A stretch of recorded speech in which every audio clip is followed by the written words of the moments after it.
ተፈጥሮ በጥበብ እጇ ፈትላ ያሰናዳቻት የምድር ላይ ገነት አርባ ምንጭ። ሆኖም ይቺ የውበት መናገሻም ለዘመናት በልምላሜ መጋረጃ ጀርባ የተሸሸገች ሚስጥር ነበረች። ሰኔ 26 2015 ዓ.ም ያን የተጋረደ ውበቷን ፍንትው አድርገው ለዓለም ለማሳየት የእውነትና የውበት ፈላጊዎች እግሮቻቸውን ወደዚች ህያው የተፈጥሮ ሙዚየም አቅንተዋል። ጉዞ የቦታ ብቻ አይደለም፣ ከተፈጥሮ ምርት ጋር የመገናኘት የነፍስና የአይን ረፍት ፍለጋ እንጂ። ፍሬሽ ውሃ አለ። እሱ ብቻ ደግሞ ሳይሆን ተራራውን ተመልከት። ዙሪያው ማንም ሰው አይኑን ጨፍኖ እዚህ ጋር ብታመጣው ትንሽዬ ነገር ብንሰራ ኢትዮጵያ ውስጥ ነው ያለሁት ብሎ ሊያስብ አይችልም። አስደናቂ የሆነ የእግዚአብሔር እጅ ስራ፣ ውብ የሆነ ስፍራ ታያለ ከነሙሉ ፓኬጁ ማለት ነው። እዚህ ላይ እኛ ትንሽ ስራና ትልቅ ተስፋ ይዘመተናል።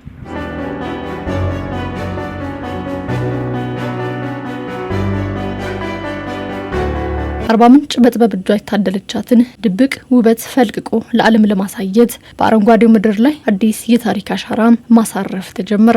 በገበታ ለትውልድ ማዕቀፍ ስር የተጠነሰሰውና የከተማዋን የተጋረደውን ድምቀት ፍንትው አድርጎ የሚያሳይ ታላቅ የኮንፈረንስ ሪዞርት ፕሮጀክት ከ120 ሄክታር በላይ በሚሆን ሰፊ መሬት ላይ ውበቱን መዝራት ቀጠለ።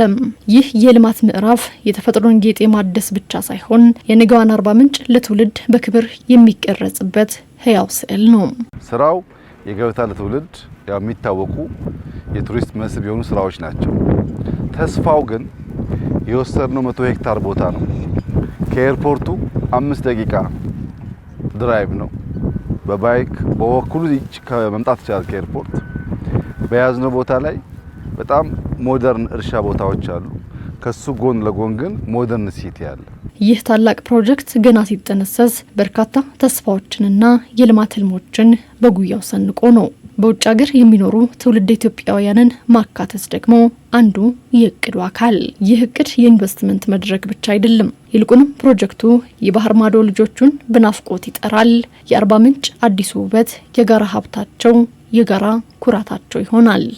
በውጭ ሀገር ያሉ ኢትዮጵያውያን እዚህ የሚገነባውን የሪል ስቴት አይነት ፎርም ያለውን ቦታ በታይም ሼር እያንዳንዱን ቤት እየገዙ ቢገነቡ አንደኛ ከተማቸውን ይገነባሉ፣ ሁለተኛ ሲመለሱ ዞሮ መግቢያቸው ስለሆነ ቤት ይኖራቸዋል፣ ሶስተኛ ቤቱ ግን ከሆቴል ጎን ስለሆነ በአመት አንዴ መተው 1 ወር ያርፉበታል። 11 ወር ደግሞ ይከራይና ገንዘብ ያመጣል። ኢንቨስትመንቱም ቢዝነስ ነው። ሰንሴት እና ሰንራይዝ ያለበት ቦታ ነው። ተራሮቹ ውብ ናቸው። ሃይክ ማድረግ ለሚፈልግ ሰው በጣም የተመቹ ናቸው። እነዚህ ሁሉ ትላልቅ ተስፋዎች በአንድ ጊዜ የሚታዩበትና የሰውን ልብ የሚያሞቅ ነገር ታያለ። እኛ መጠነኛ አልጋ ያለው መጠነኛ ፋሲሊቲ ያለው ሪዞርት እንሰራለን፣ ልክ እንደ ወንጪ እንደ ጎርጎራ ያለው። የዚህ ቦታ ፖቴንሻል ግን ከዛ በላይ ነው። ጎልፎ ሲሰራ በርካታ ቪላዎች ከታከሉበት ቆንጆ የከተማ ሞዴል ይፈጠራል። ምግቡ እዚሁ ነው ያለው፣ ውሃው እዚሁ ነው ያለው። ለአይን ያለው ውበት የሚታሰብ አይደለም። ይሄ ተደማምሮ ሲታይ ልብ የሚያሞቅ ተስፋ፣ ለትውልድ ሊሰራ የሚችል የተጨበጠ ተስፋ እንዳለ የሚያሳይና በጣም ደስ የሚል ነው። ትላንት በሀሳብ ተዘርቶ የነበረው ዘር ዛሬ በአርባ ምንጭ ሰማይ ስር ስጋና ደም ለብሶ በግርማ ሞገስ ቆሟል። የገበታ ፕሮጀክት በጣም ግዙፍ ነው። ትልቅ አዳራሽ ያለው፣ በርከት ያሉ ሲንዲኬት ሩሞች ያሉት፣ በአይነቱ ለየት ያለ ሬስቶራንት አለው። ኦልሞስት 100 የሚጠጋ ኪ ያለው በጣም ትልቅ ፋሲሊቲ ነው። ትላልቅ ኮንፈረንሶች ለማካሄድ የውጭ ሀገር እንግዶች ለመቀበል የሚያስችል ጥርት ያለ የሚያኮራ ስራ ነው። ውሃውም፣ ተራራውም፣ ላንድስኬፑም፣ የቤቱም ጽዳት ተደማምሮ በፈለከው መስፈርት በጣም ውብ ስራ ነው። ጥቂት ቦታ ሊኖር ይችላል፣ የለም ብዬ አልመጻደቅም። ግን አርባ ምንጭ ካሉ ምርጥ ቦታዎች አንዱ ሊሆን ይችላል። አርባ ምንጭ ላይ የምታየው፣ ጅማ ላይ የምታየው፣ ባህር ዳር ላይ የምታየው፣ ጅጅጋ፣ ድሬዳዋ ላይ የምታየው ከአዲስ አበባ ውጭ አማራጭ ቦታዎች ለኢትዮጵያውያን እየሰፉ እየመጡ እንደሆነ ያመላክታል። La onanai oni onanai ሙሪካጋ ኦናናይ ኦኒ ኦናናይ እቅዱ ወደ እውነት ተቀይሯል። ታላቁ ህልምም በተግባር ተተርጉሟል። ይህ ለአርባ ምንጭ አዲስ ንጋት፣ ለትውልድ ደግሞ የታሪክ አሻራ ነው። የአርባ ምንጭ ፕሮጀክት ማይስን ታሳቢ ያደረገ ነው። ፕሮጀክታችን ጋር ትልቅ አዳራሽ ሰርተናል። በሺ የሚቆጠር ሰው የሚይዝ አዳራሽ ሰርተናል።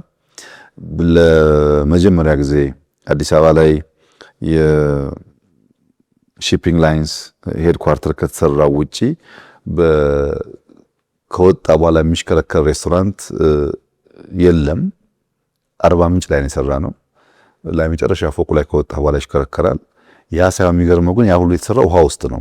አዳኦት ዲዮኒ ኦናናይ ላባሲ ከት ዲዮኒ ኦናናይ ዛሬ አርባ ምንጭ ከነገ ተስፋ የተገመደ ከተፈጥሮ እቅፍ የወጣም ድንቅ የጥበብ ስራ ባለቤት ሆናለች።